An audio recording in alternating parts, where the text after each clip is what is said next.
Hey guys, thanks for tuning in to another episode of the Samurai Carpenter. Today, we're going to be building a router sled thingy. I don't know what the technical term is, but basically it's a box that's like a long trough. Your router sits in it, and the blade protrudes at the bottom of the box, and you basically run it on two long straight edges, and you use it for flattening out slabs or any wide piece of, tabletops, countertops, anything that's obviously too wide to fit in your 24-inch or your 18-inch planer. You can use this. Basically, the sled will just move along, and you just go back and forth an inch at a time. It's slow, but you get a deadly flat surface when you're finished. And I got a couple of live edge tabletops that I'm going to be building and coming up here. And so I'm getting them milled up next week, and they're basically 48-inch wide slabs of elm that we brought down not far from here, a tree on a guy's residential property. So we're taking it up to the mill to mill it up, and then eventually I'm going to be building some beautiful furniture out of it. So I figured I might as well get myself a router sled built up so that I can flatten these tops when they're dry and ready to go. So stay tuned, and let's build a thingamabobber. Alright, so I've got my strips of MDF cut out here. I used MDF because it's a bunch of scraps that I had laying around the shop, and I wasn't going to go buy new material. And it'll work just good because I'm never going to use it outside anyways. So for my two straight edges, I got two 6-inch strips, and I'm basically going to glue them together, pin them together, and they're done.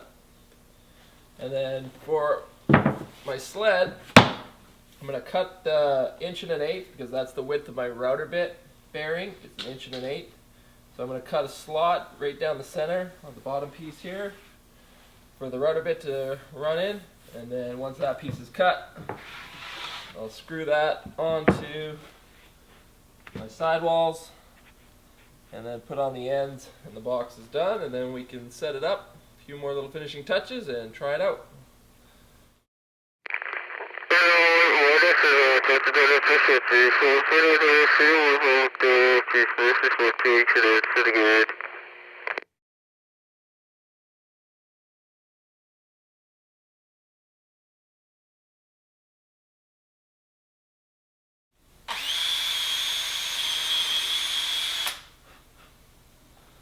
Alright. So I've assembled my two straight edges, I've built my sled, got the slot in the bottom of my sled, and the router's moving beautifully, nice and snug in between two sidewalls. So now I'm just going to fasten these fences down to my workbench. Then I'm going to set my live edge slab on here, get it all plumbed and leveled up and held in place, and then I'll set my sled across my two straight edges, and I'll show you how this thing works. And this is a first for me. I've seen it in a Fine Woodworking magazine years ago, and I thought that's a pretty sweet idea. I'm going to do that one day, and well, here I am. So I might not be doing this to everybody's standards, or there might be plans or other systems out there that work way better, or people might have it all set up with little pulleys and wheels and spend 7 or 8 days making their little router sled. Good for them. This has taken me about an hour. I want to be able to take this apart, stack it together, put it up on a shelf, and not have to look at it, because I'm only going to use it maybe once or twice a year at the most. And so it's not going to be something that's a staple in my shop. That's why I didn't spend any good money or time building it. I just used the available materials and got it done.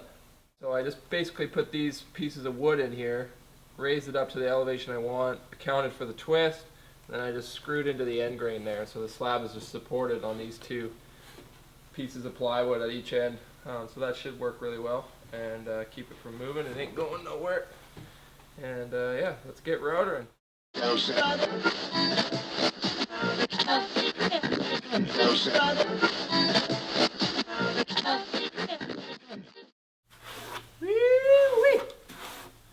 Alright, well, made a huge mess, but got it perfectly flat in about 15 minutes. That pass took me 15 minutes.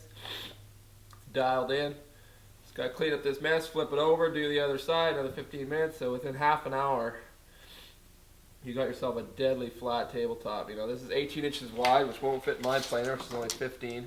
Some people have wider planers, but even if you have a wide enough planer, when you're putting in a twisted, crowned, cupped, crazy shaped piece of wood, the planer doesn't always get it deadly flat, you know. So it might plane your surface, but your surface will still have a twist in it, right, depending on how long it is. So this option is far superior in my opinion. Yeah, tune in next week. I'm going to teach you guys how to do freehand bow tie splines to, you know, go across these cracks and checks. And then we'll put some legs and a base on this thing and build a nice live edge bench. So we'll see you next week.